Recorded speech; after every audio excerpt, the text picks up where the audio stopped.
When the world is in crisis การแก้ไขปัญหาโควิดถือเป็นวาระแห่งชาติ and people are looking for hope and answers. Thai PBS World is there with you with the best minds of the day. Join us on Thai PBS World tonight, every weekdays at 7 p.m. Thai PBS World, we bring Thailand to the world. So good evening. Welcome to Thai PBS World. I'm Thep Chayong. And I'm Nad Bunag. Good night. Starting this Monday, I think our life will return to normal. So that's definitely good news for everyone here because we don't need to rush back home by 11 p.m. That's right, because the curfew, which has been in force for over 2 months now, will end. And that means, as you said, you will no longer need to hurry home to beat the 11 p.m. to 3 a.m. curfew, as you have been doing over the past several weeks. So I guess it's really time to celebrate now, Kuntepshai. Definitely, we should. So the latest on COVID-19 in Thailand, there are 4 new infections as of today, but on the brighter side, there are no locally transmitted cases. So according to the CCSA spokesman, Dr. Tawisin Wisanu-Yotin, the 4 new cases all came back from India last Friday. Most of them are domestic workers, including one masseuse. This brings a total number of infections in Thailand to 3,129 cases with 2,987 recoveries, as well as 84 others still in hospital, whilst the death toll in Thailand still remains at 58. Besides the new cases, yesterday evening there were 2 flights from Taiwan, which carried 186 Thai citizens back to Suvarnabhumi Airport. 9 of them had fevers and were immediately sent to hospital, whilst the rest were taken to quarantine facilities in Chonburi province.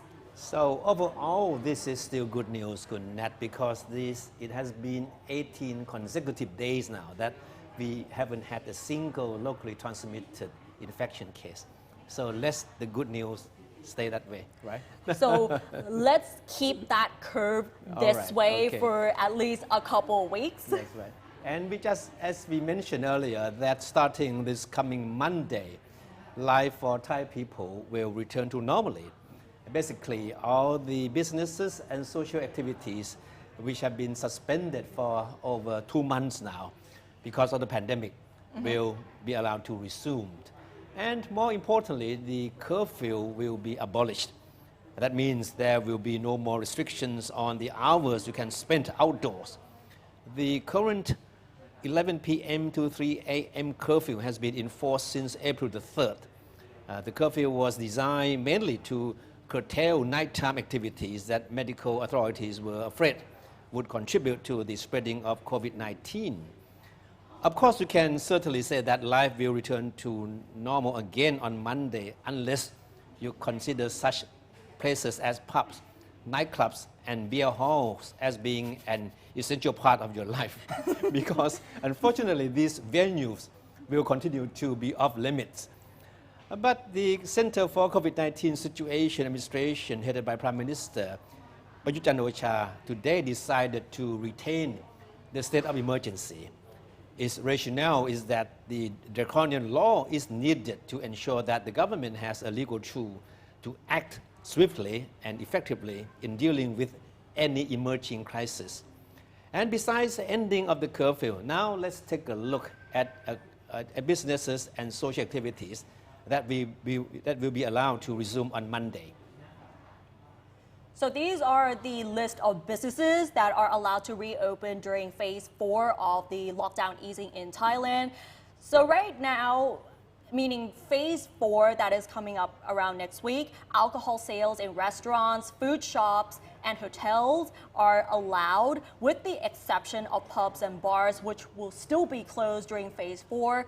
Convention centers, trade exhibition centers as well as hotel functions can resume during phase 4. So it's a good opportunity for trade fairs as well as exhibitions to resume after it has been postponed due to COVID-19. These are among the hardest hit sectors of the society, so good news for them.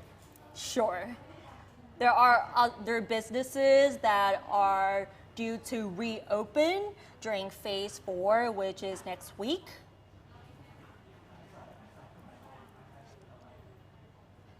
And good news for parents. Definitely good news for parents and kids as well. So finally, kids can go back to school and meet their friends because nurseries as well as international schools and tutoring schools will reopen. So it's definitely a good time for kids to mingle and catch up after such a long lockdown.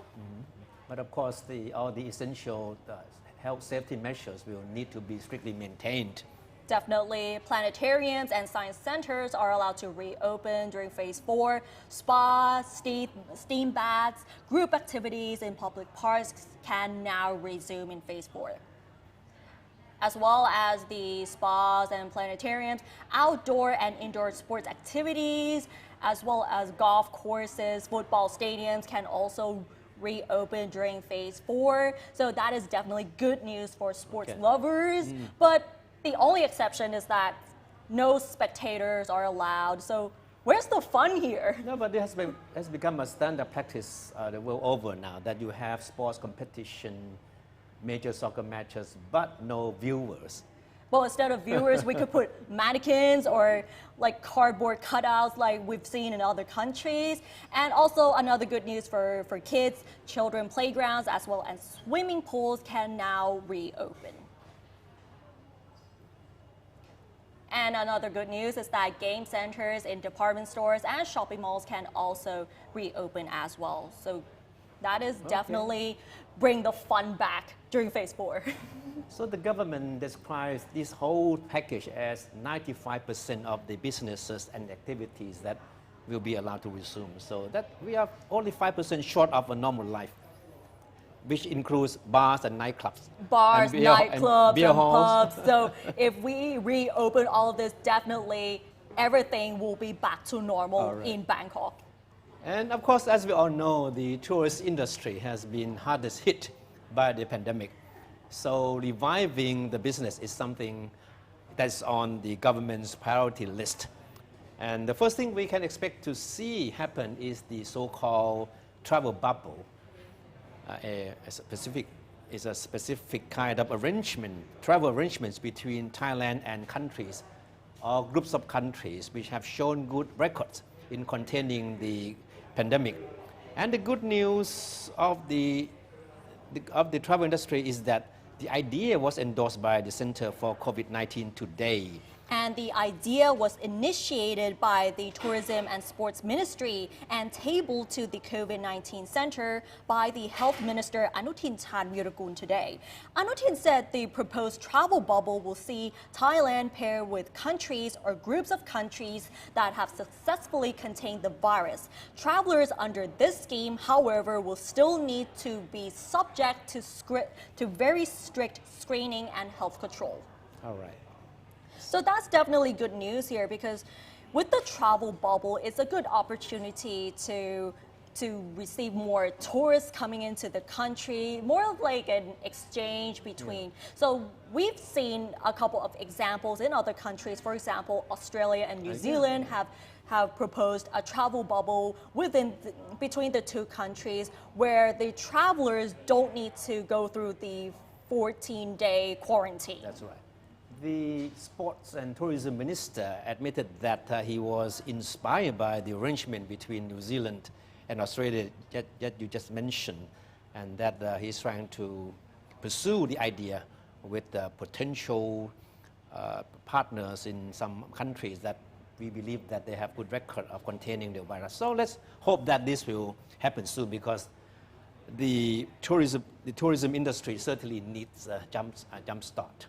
And it's definitely the real backbone for the Thai economy as well because When we talk about the Thai economy, everything pretty much relies on tourism. Yeah. All right, so it has been 8 days now that since Kun Wanchalerm Saksit, a Thai political activist in self-exile in Cambodia, was abducted in broad daylight in the Cambodian capital of Phnom Penh. And Cambodian authorities said on Wednesday that they had received a request from the Thai government for an investigation into the incident, but we have yet to hear progress from them.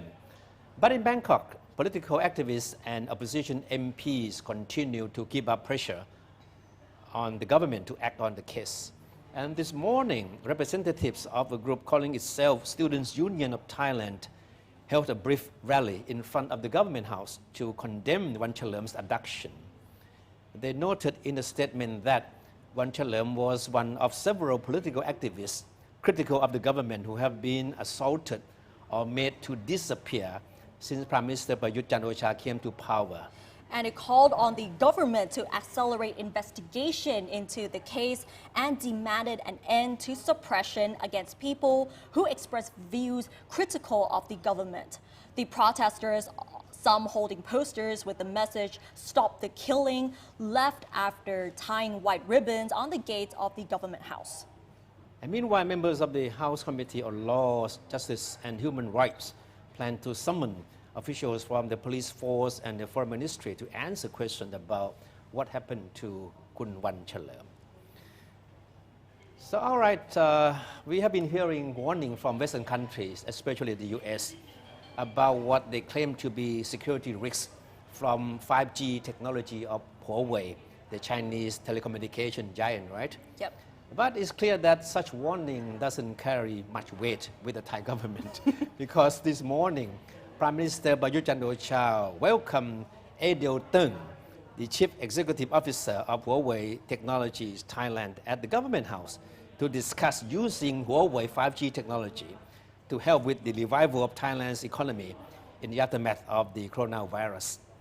And he expressed appreciation for Huawei's commitment to helping Thailand in the development of communications and telecommunications. Meanwhile, Mr. Teng praised Thailand's success in dealing with the pandemic and pledged Huawei's support for the country's telecommunications development.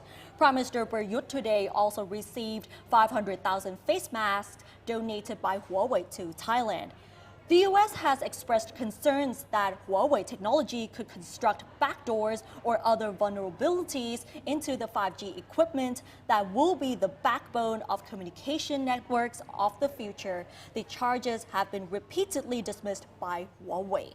And it's clear that people in Thailand are not taking this kind of warning very seriously. Definitely, despite that, there are many accusations going on. And talking about the U.S., we cannot talk about the George Floyd protests that are still going on in many cities in the U.S. and around the world. So the death of George Floyd has sparked a global movement and the conversation about anti-racial issues as well as discrimination against African Americans. Even in Thailand, racism in Thailand does exist. So what can Thailand learn from this? So Kun Kittipat Chunsukhjit has the story. Daddy changed the world. Daddy changed the world. Daddy changed the world. George Floyd's daughter, Gianna, had this moving message for her father while sitting on the shoulders of former NBA player Stephen Jackson in a viral video. The death of George Floyd is the last straw for African Americans, leading to the anti-racism movement worldwide. Right now, the anti-racism protest in the US has overflowed to other countries around the world. In Thailand, even the racism problem is not yet a big deal, but we can't deny that the root of the problem comes from the inequality that Thailand can learn from it. On June the 7th, a group of Thai activists attended an online protest to observe 8 minutes and 46 seconds of silence against police brutality and to call for justice in the aftermath of George Floyd's death. While Ms. Natawadi Waikalo, or Susie, a Thai Malian vlogger who has more than 160,000 followers on TikTok, shares her own experience on racial prejudice. Susie believes that racism in Thailand does exist, although it may not be as severe compared to the United States.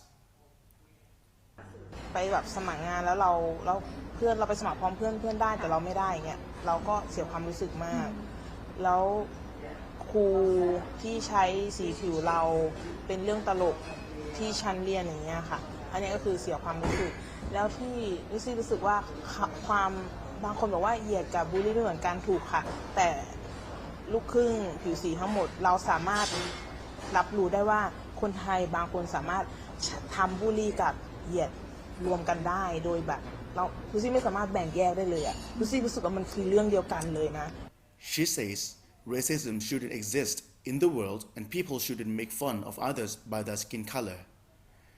The director of the Institute of Security and International Studies, Chulalongkorn University, says racism in the US is rooted from inequality, which Thailand can learn from. America now is not setting itself as a good example for the rest of the world. Southeast Asia, Thailand, we see America who wants to be like America now. Black Lives Movement comes fundamentally from disparity, inequality. Now, it's inequality because of skin color, but we have inequality in Thailand and elsewhere, all over the world. A lot of inequality around is from income, livelihoods.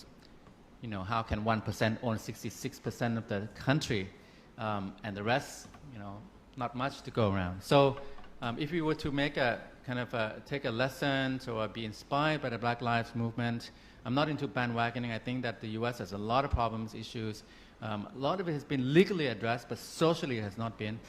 Phil Robertson, Deputy Director of Human Rights Watch Asia Division, said the training for new police officers is necessary. I would recommend that Thailand should be implementing a clear anti-discrimination piece of training for new officers to ensure that they are in fact responding to the demands of the Black Lives Matter movement around the world, and then also that Thailand is in a good position to be able to respond when these things come up. You know, it's important for Thailand to realize that when stories of racial discrimination come out of Thailand, it deters other black people from coming to Thailand in the future. He also says it is important to have protests for human rights around the world, and there's no reason to cease the protests in other countries. And in light of the protests that are going on in the US, it seems like President Trump is going ahead with the new executive order. So the latest announcement by President Donald Trump what he actually said is enough to prove his big support for the police as opposed to the Democrats as well as the protesters. So he announced the plans for an executive order on policing, which he also made it clear that he will not support police reform, whether it's defunding the police or disbanding the police departments. And joining us right now, we have Associate Professor, Police Lieutenant Colonel Dr. Krishnapong Pootakul in the studio right now. สวัสดีค่ะ Thank you ขอบคุณครับอาจารย์ for joining the programs. So were you surprised by what happened to George Floyd?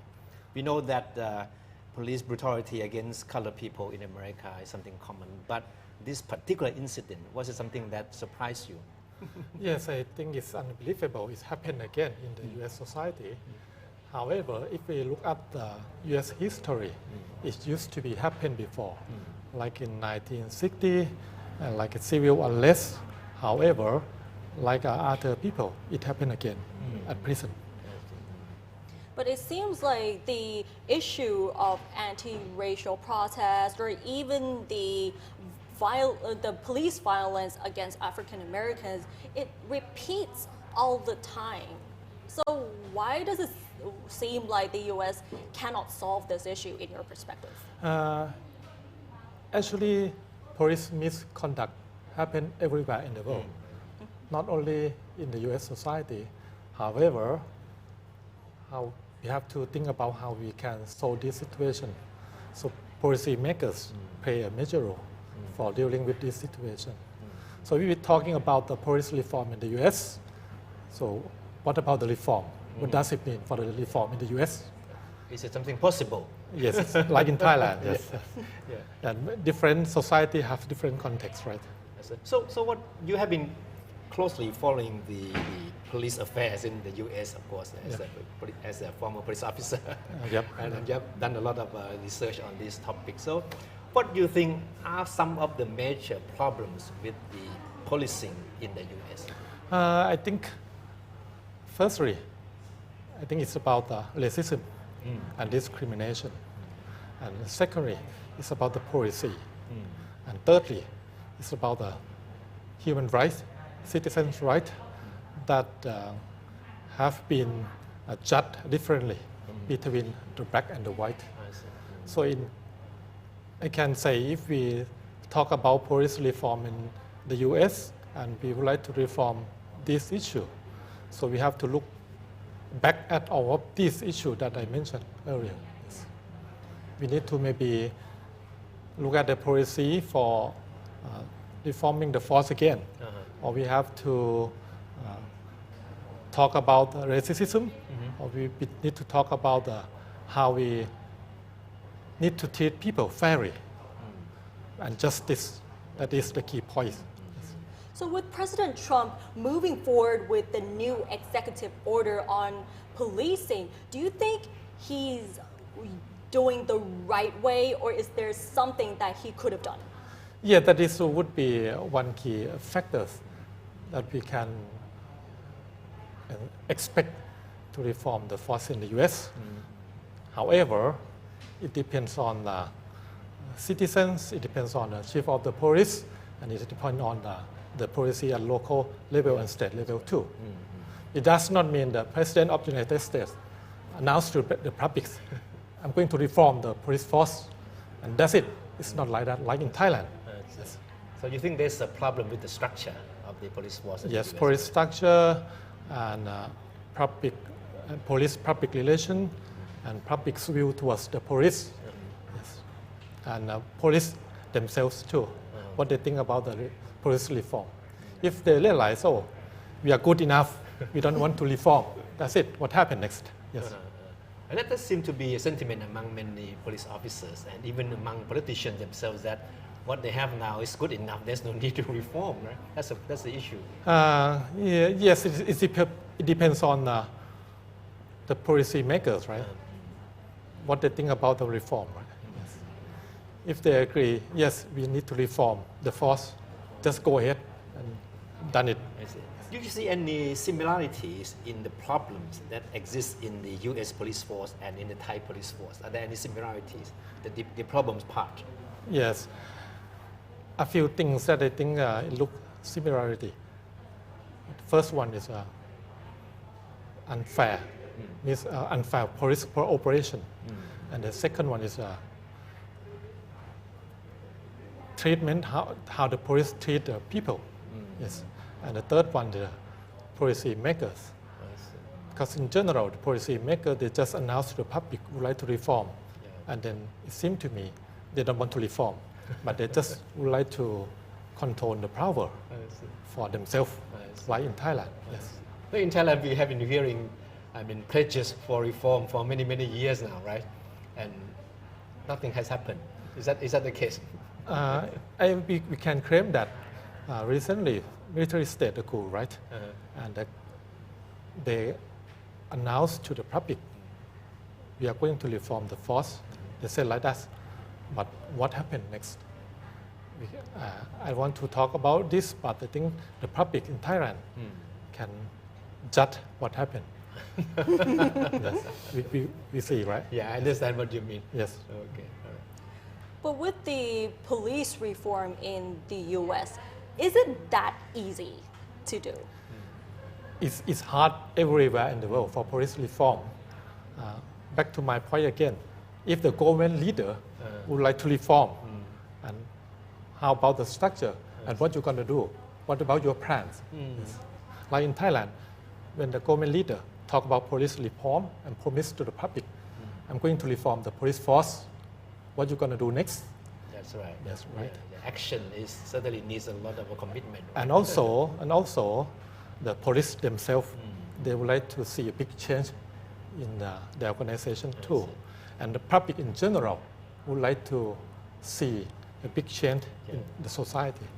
No, but this time around in the US, we have to admit that the public's reaction to the police brutality against George Floyd is unprecedented, very widespread. Do you think because of this, it will somehow lead to greater hope of seeing changes in the police force? In my opinion, I think they would do some, the policy maker, like cut budget support for policing or dismantle the police force. However, it's not easy job to do that, and it takes time, and it depends on the government chief, police chief in each state, county too. Nonetheless, I think in the U.S. society now, the public in general would like to reform the force. Just work. Actually, the police themselves must operate in accordance with democratic principles, not for their own benefit or politician benefit. Like you said earlier, that police misconduct, we can see that almost everywhere in the world. But compare the police misconduct in the United States and in Thailand, which sort of punishment is harsher compared with the two cities? According to the recent surveys in the U.S., it has been found that police misconduct seem to be less and less. Unlike in Thai society, we still talk about police reform, right? Yeah, Yes. that's right. So, and if we look at the survey in Thailand, we found that more than 70% of the public in general believe that the police remain unchanged in terms of police misconduct. You know, as we mentioned earlier, that we have been talking about reforming police in Thailand for many, many years, and it doesn't look like things are going anywhere. But with what is happening in the US, do you think we should take this opportunity to learn something from it, and this lesson to be used in sort of pursuing our own ways of reform in Thailand? Yes, of course, we need to learn the police history in the US. We need to learn how the police can operate like a professional conduct. And we need to learn about democratic principles from the US. Right? Yes, of course, good lesson can learn from different places, even a bad lesson too. Yes. Though in the US, I think the one practice of the American police that I think we think is quite positive is that every officer needs to have the video camera, Yep. right, to record every activities that they engage in, so that it can be used as evidence. Yes. But in Thailand, we don't have that kind of practice, right? Do we need to think about that? Of course, we need to have some key evidences by using equipments like a body camera. Unfortunately, because of limited budget, the frontline officer in Thailand cannot have a body camera. They have to ask some budget from local businessmen. It's quite For funny, contribution. right? Yes, right. Which would not be a very encouraging practice, right? Yes, unlike the U.S., unlike the police in the U.S., they get full support from the state and from the federal. But you think it would help, right? Having body cameras like that? Of course, for transparency. And we can check the officer if the citizen and the officer have argued about their conduct. But talking about the proposal by the Democrats the other day, one of the proposals besides the body cameras, there's another issue on no-knock warrants. Eliminating that, would this actually help, or is it going to increase more crimes? Sorry, could you please give me It means more? that no-knock warrants means that the police officer can break into a house without having to give a Knock warning. the door. Okay, I see. It depends on the situation. If you heard someone try to escape from the house and ask some help, yes, of course, the police would invade to that house. However, it depends on each case. No, but one thing that's interesting about the structure of the American police force is that police in the US are allowed to form union, right? And they can make contributions to politicians, to political parties in the names of the union. So is that something that we should think about in Thailand? Yes, actually I think in Thailand we should have some key mechanism for running policing activities fairly for the public. Like I mentioned earlier, the police must operate in accordance with democratic principle.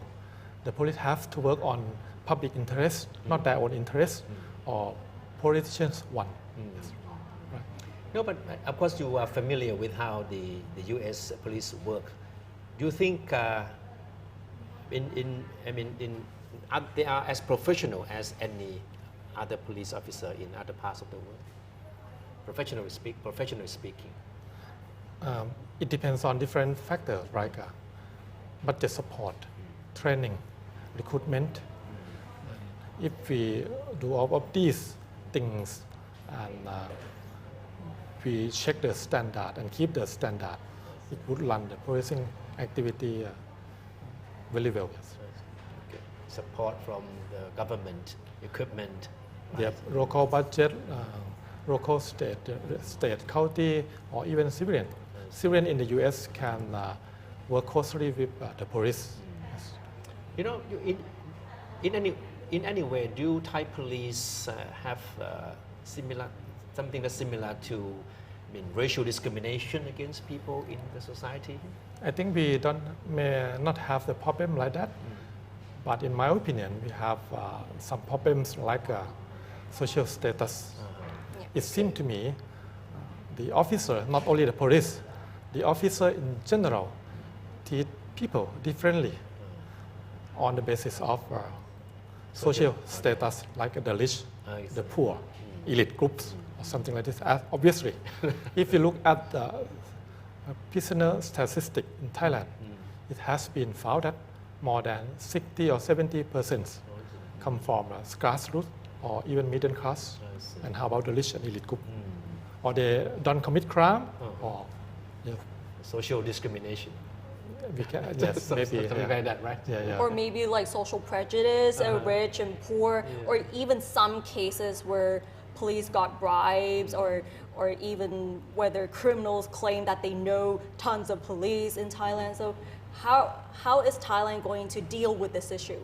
Back to the point, government leader play a vital role, right, to reform the force. Right. The commitment. The second one is the police themselves, particularly those senior police manager. They have to promise to the public, we are going to do very good things for Thai society before we retire.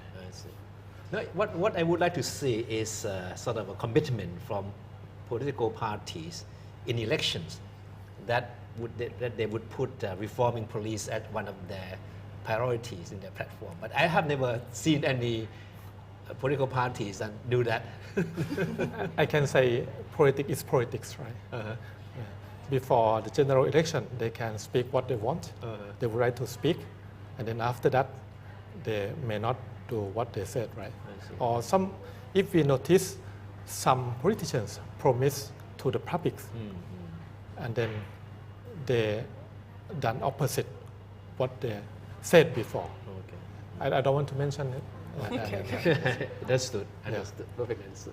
All right, so Jan Kisapong, thank you very much for Please let me speak one last thing. Okay. Go ahead. I think the police in Thailand are the victim of Thai democratic system. Thai democratic system. Okay. I would stress this point. A victim. The victim. Okay, can you expand a little bit on that? We need. In what sense? Yes, we have to interpret the democracy, democratic principle between Thailand and the US. So it means the police have to work without full support from the government. For example, they have to buy their own pistol they have to buy their own laptops. What happened? Police corruption. Okay. But the public in general expect them to work very hard, that's work true. very That's well, true. done routine policing activity very well. All right. Okay. Thank you very much for your Thank you very much perspectives and for comments. Very inviting helpful me. indeed. Give us a very close look into the system. All right. Good. So that's all for the Thai PBS World tonight for the English service. So, but please stay tuned. In the next few minutes, we'll come back in with our Thai language service. So, and for tonight, we'd like to thank Professor once again for joining. Thank you for inviting me. All right. Thank you very much. Okay. So thank you very much for watching. That's all for tonight.